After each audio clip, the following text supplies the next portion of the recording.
Hello everyone, कैसे हो आप सब।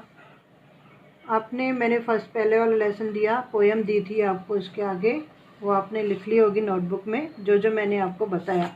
हमारा इसके पहले वाला लेसन था टीम वर्क, मतलब मिलजुल के काम करना। ये वाला ये आपने कर लिया, वर्कबुक में भी कर लिया होगा। अभी यूनिट 2 का सेकंड लेसन है फ्लाइंग टुगेदर, मतलब साथ में उड़ना।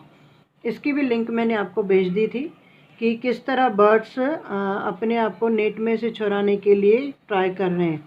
इसमें क्या था कि एक ट्री पे गीस बर्ड्स की एक जाति होती है, अलग अलग होते हैं ना, काऊ और पिजन होते हैं, स्पैर होते हैं, वैसे गीस बर्ड्स होते हैं। वो बर्ड्स एक जंगल में ट्री पे रहते थे, जिस ट्री के नीचे एक बड़ी सी क्रीपर, मतलब एक बेल, जैसे मनी प्लांट होता है जो किसी के सहारे ऊपर बढ़ती जाती है, गोल गोल ऊपर ऊपर होती जाती है, उसको बोलते हैं बेल। उस क्रीपर नीचे बेल निकलती जा रही थी। तो वहाँ पे एक समझदार बर्ड था, ओल्ड बर्ड था काफ़ी, जो उन बर्ड्स को समझा रहा था अगर ये क्रीपर बड़ी होती गई तो एकदम मजबूत हो जाएगी, एक रस्सी की तरह हो जाएगी, जिस पे चढ़ के कोई भी ऊपर आके हमारा शिकार कर सकता है। बट उनमें से किसी भी बर्ड ने उस ओल्ड बर्ड की बात नहीं मानी, और उस ओल्ड बर्ड ने उसको कटवाने के लिए भी बोला था, बट उन्होंने उसकी बात नहीं मानी। जैसे जैसे दिन गुजरते गए, ये वाली जो क्रीपर है, बेल है, वो ऊपर बढ़ती गई और मजबूत होती गई और पेड़ से पूरी लिपटती गई।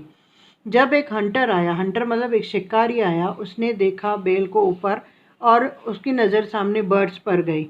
तो उसने क्या किया, वो बेल पे चढ़ के, उस क्रीपर पे चढ़ के ऊपर पूरे ट्री के ऊपर नेट पे बिछा दिया, और जिस नेट में ये बर्ड्स फंस गए। अब फंसने के बाद अब बर्ड्स क्या करें, फिर उसको ओल्ड बर्ड ने एडवाइस दी कि तुम लोग जैसे ही अगर वो आपको दिखता है तो आप ऐसे एक्शन करना जैसे आप लोग मर गए हो, क्योंकि इस हंटर को मरे हुए बर्ड्स नहीं चाहिए थे, उसको जिंदा बर्ड चाहिए, क्योंकि ये इन गीस को बाज़ार में जाके बेचता तो उसको पैसे मिलते। तो जैसे ही ये हंटर आया तो उसने देखा कि एक नेट में बर्ड्स मर चुके हैं। तो उसने क्या किया, एक एक करके बर्ड को नीचे फेंका, और जैसे ही लास्ट बर्ड को उसने नीचे फेंका तो सारे बर्ड एक साथ उड़ गए, और वो हंटर वहाँ का वहाँ रह गया। इसलिए इस चैप्टर का नाम है फ्लाइंग टुगेदर, मतलब साथ में सब उड़ जाना। और इस तरह उसने हंटर को मात दे दी, हार दे दी, और बर्ड ऊपर की ओर उड़ गए। ठीक है, ये तो आपने पूरा, मैंने तो आपको छोटी समरी समझाई, आपने पूरा समझ लिया होगा। इसके जो अंडरलाइन वर्ड्स हैं, जैसे फर्स्ट है डीप, डीप मतलब घना घाटा जंगल। ब्रांचेस, ट्रीज की ब्रांचेस, डालियाँ जो होती हैं। स्ट्रॉन्ग आर्म, मजबूत आर्म्स का मतलब है जो बड़ी बड़ी डालियाँ थी उसकी एक मजबूत आर्म्स थी उसकी ट्री की। फ्लॉक ऑफ वाइल्ड गीस, फ्लॉक ऑफ मतलब झुंड, पूरा बंच, जैसे ना गीस का बंच होता है, फ्लावर का बकेट होता है, वैसे गीस का पूरा ग्रुप, पूरा फ्लॉक वहाँ ट्री पे था। वाइज का मतलब होता है समझदार। क्रीपर, क्रीपर का मतलब बेल, जैसे मैंने बताया मनी प्लांट वगैरह होती हैं अलग अलग। डेस्ट्रॉय, डेस्ट्रॉय मतलब ख़त्म कर देना। हार्म, नुकसान पहुंचाना। ये सब अंडरलाइन वर्ड्स हैं जिसकी मैं आपको मीनिंग समझा रही हूँ। टेंडर, टेंडर मतलब कच्ची, मजबूत, मतलब कि जो बेल थी नई नई थी, अभी भरी नहीं हुई थी, तो उसकी जो डालियाँ थी एकदम कच्ची थी, आप हाथ से खींचो तो आराम से निकल जाएंगी, उसका मतलब होता है टेंडर। वाइंडिंग, वाइंडिंग का मतलब होता है लपेट लेना, जैसे ये बेल भरी हो गई तो पूरे ट्री को वाइंडिंग अप कर दिया, लपेटती गई ट्री को। हंटर, हंटर का मतलब होता है शिकारी, जो इनका शिकार करने आया। उसके बाद है स्प्रेड, स्प्रेड मतलब पूरी जगह फैल जाना, उसने नेट फैला दिया ताकि उसमें सब बर्ड फंस जाएं। नेक्स्ट है ट्रैप्ड, ट्रैप्ड मतलब उसमें फंस जाना, अटक जाना।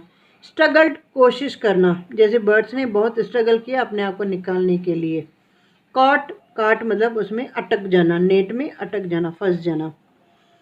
फंस, फंस मतलब घबराहट के मारे इधर उधर होना, फरफर करना, उसको बोलते हैं, जैसे बर्ड्स घबराहट के मारे उधर उधर करो, फरफर कर रहे थे अपने आप को छुड़ाने के लिए, उसको बोलते हैं फंस।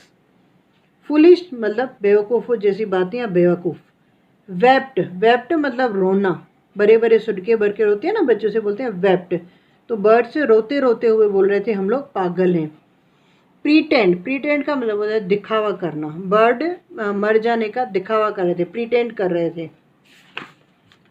उसके बाद है मटर्ड। मटर्ड मतलब धीरे धीरे आपस में बोलना, खुद में ही कुछ ना कुछ बोलते रहना, उसे बोलते हैं मटर्ड। Flapped their wings. फ्लैप्ड का मतलब होता है जोर जोर से फर फर करना, उसको बोलते हैं फ्लैप्ड मतलब उड़ाना। टेकन बाय सरप्राइज, अचंभे में आ जाना, कि जैसे हंटर आया उसने खाली नेट देखा और अचंभे में आ गया। ओके, ये सब अंडरलाइन वर्ड्स हैं, मैं आपको इनकी पिक्स भेजूंगी, आप बुक में भी अंडरलाइन कर लेना, नोटबुक में भी वन टाइम ये वर्ड्स आपको लिखने हैं। उसके बाद है न्यू वर्ड्स, जैसे आप नोटबुक में लिखते हो, गीस, क्रीपर, वाइंडिंग, मटर्ड, फ्लैप्ड, इन सब की मैंने मीनिंग आपको अभी बता दी। नेक्स्ट है क्वेश्चन आंसर। क्वेश्चन आंसर कैसे करने हैं, जैसे हम लोग नोटबुक में करते हैं इस तरह, वर्ड मीनिंग लिखोगे, उसके बाद पहले तो हार्ड वर्ड्स लिखोगे, फिर वर्ड मीनिंग लिखोगे, फिर क्वेश्चन आंसर। क्वेश्चन आंसर में फर्स्ट क्या है, where did the geese live. Geese कहाँ रहती थी, geese lived on the top of the tree, tree के ऊपरी हिस्से में। Why did the old bird advise the other birds to destroy the creeper. जो ओल्ड बर्ड था उसने दूसरे बर्ड्स को क्रीपर को डिस्ट्रॉय करने का, तोड़ने का एडवाइस क्यों दे रहा था, वो इसलिए एडवाइस दे रहा था बिकॉज इट ग्रू, वो भर जाती, and became strong and think, जैसे जैसे वो भरती जाती तो स्ट्रांग होती जाती और मोटी होती जाती। And the Hunter could climb up, Hunter जो शिकारी था फटाफट ऊपर चढ़ जाता ट्री पे और उनको मार देता, किल दे मतलब उनको मार देता। Why do the गीज cry help help. जो गीज थी वो नेट में फंसने के बाद हेल्प हेल्प क्यों बोल रही थी, the geese cried help because they were caught in the hunters net, वो किस में फंसी थी, हंटर की नेट में, फिर हेल्प हेल्प के लिए चिल्ला रही थी। What did the hunters do when he thought that the geese were dead. Hunter ने क्या किया जब उसको लगा कि गीज अब मर चुकी हैं। When the hunters thought that the geese were dead he threw them out of the net, उसने थ्रू कर दिया, फेंक दिया अपनी नेट में से, वन बाय वन, एक एक करके उसको अपनी नेट में से फेंक दिया गया बर्ड्स को। Why did the geese pretend to be dead. Geese मरने का दिखावा क्यों कर रही थी, the geese pretend to be dead because the hunter did not want dead birds, hunter को डेड बर्ड्स नहीं चाहिए थे, मरे हुए बर्ड्स नहीं चाहिए थे। And so he would throw them out, इसलिए वो उन मरे हुए बर्ड्स को नेट में से बाहर निकाल देता। और क्वेश्चन 6 है बुक में, वो ओमिट है, वो आपको नहीं करना है। उसके बाद आपको करने हैं MCQs. Who lived on the tree, tree पे कौन रहता था, क्रो, पैरट की गीस, गीस। फिर a group of bird is called, पूरे बर्ड्स के ग्रुप को क्या कह के बुलाते हैं, flock. An old bird notice dash at the foot of the tree, tree के नीचे ओल्ड बर्ड ने क्या नोटिस किया, क्या देखा, नेट देखा, क्रीपर की प्लांट, क्या देखा उसने, creeper. An old bird advise to cut the creeper as it was, उसने बर्ड ने कब एडवाइस की कि क्रीपर को कब काटो, टेंडर, जब वो कच्ची है, बिग है स्ट्रॉन्ग है नहीं, बट टेंडर मतलब जब उसकी डालियाँ कच्ची हैं उसको निकाल दो। What the geese return home, when the geese return home they, उन्होंने क्या देखा, saw the hunter, saw the net, were trapped in the net, वो जब वापस आई जैसे ही ट्री पे बैठी तो वो नेट में फंस गई, तो इसका आंसर होगा C, were trapped in the net. Don't make a fuss now who said these word, don't make a fuss मतलब अभी फरफर ज़्यादा मत करो, इधर उधर मत करो, ये बात किसने किसको बोली थी, ओल्ड बर्ड ने, हंटर ने कि गीज ने, किसने बोली, ओल्ड बर्ड ने। What did Hunter do, Hunter ने क्या किया, ट्री को कट कर दिया, या तो क्रीपर को कट किया, या तो spread the net on the tree, tree पे नेट को पूरा फैला दिया, तो क्या होगा, C, spread the net on the tree.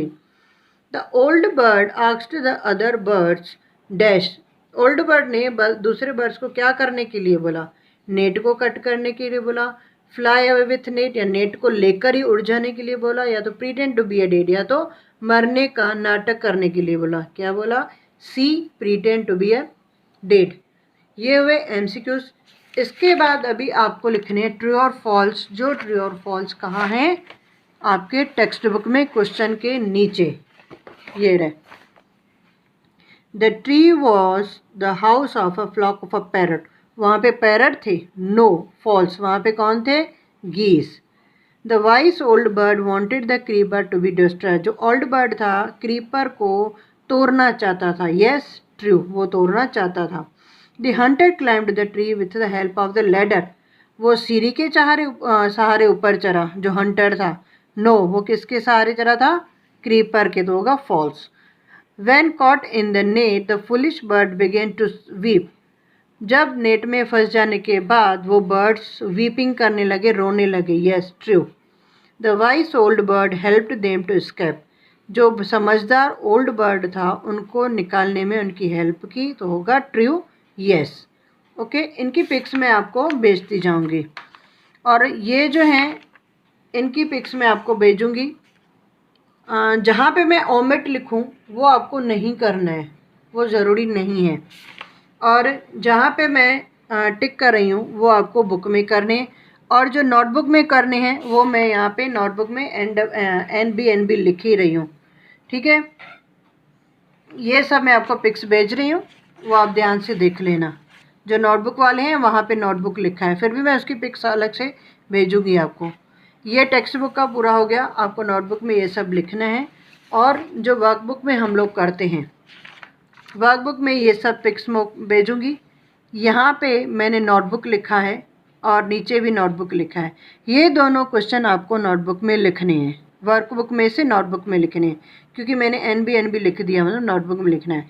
और बाकी सब की पिक्स भेज रही हूँ और ये आपको होमवर्क में करने हैं। और यहाँ पे क्या करना है, आपको लीव चाहिए 1 वीक के लिए, आपको मैरिज में जाना है, उसके लिए आपको छोटी सी एप्लीकेशन लिखनी है, वो आप खुद लिखोगे। और यहाँ पे पिक्चर दी हुई है, आपको पिक्चर देख के यहाँ पे लिखना है कि पिक्चर में क्या क्या है और ये सब क्या हो रहा है। ठीक है, ये होमवर्क है आपका। बाकी सब मैं आपको पिक्स भेज रही हूँ और नीचे मेंशन कर रही हूँ आपको क्या क्या लिखना है। Okay, done.